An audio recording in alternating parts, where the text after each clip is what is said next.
Backcountry camping and hiking in a virgin rainforest without trails was amazing and grueling. We didn't see any of the almost extinct devils, but we ran across the skins of enough poisonous snakes that, after 3 days, I was thrilled to climb down the mountain and head for Brightside Farm Sanctuary, the other purpose of our visit. Located in Cygnet, Tasmania, Brightside was founded by Emma Haswell as a place where rescued farm animals could have the rare opportunity to live full lives in a natural environment.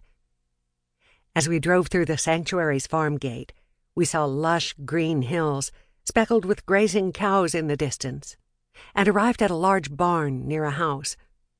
Stepping out of the car, I was warmly greeted by 2 camels, 5 pigs, a turkey, and 10 dogs. The sun was shining, and everywhere I turned there were animals, all happily wagging their bodies or tails.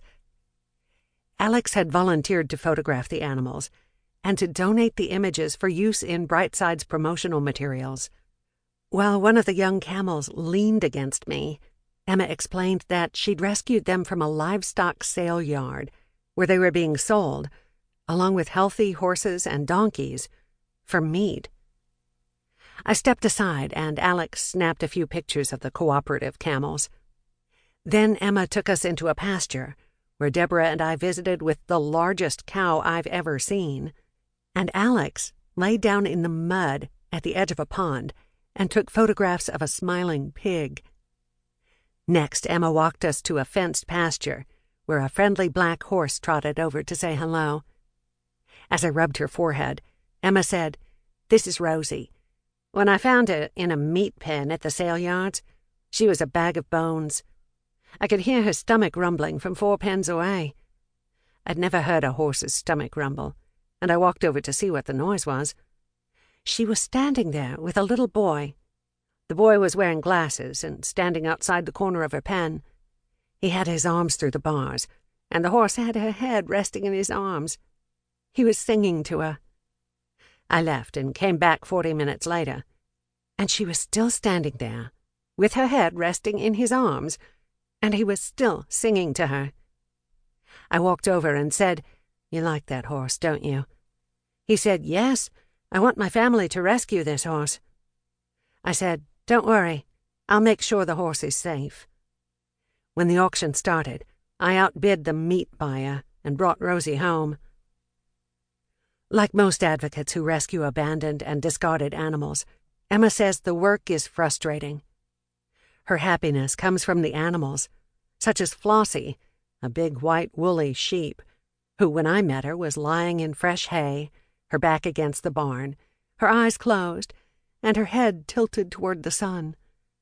Emma explained that she takes Flossie to schools as an ambassador for all sheep and lambs. "The animals tell their stories better than I can," Emma says. "We've met with over 50,000 school children together. Flossie gives them the opportunity to know, touch, and connect with an animal they typically only know as meat." Alex called Emma to have another photograph, and I sat down with Flossie. I placed a hand on her soft forehead and massaged it. Her eyelids fluttered, and I told her she was a good girl. When I stopped, she opened her eyes and smiled at me, imparting her gratitude. My morning at Brightside was what I imagine heaven to be. Green pastures, with hundreds of animals of all species, happily living together with full comprehension of the gift they've been given, to live with a human being who represents the kindest of her species. In addition to Brightside, Emma is creating sweeping changes for millions of animals in her home state. Her quest was born from witnessing negligence at a time when she was helpless to end it.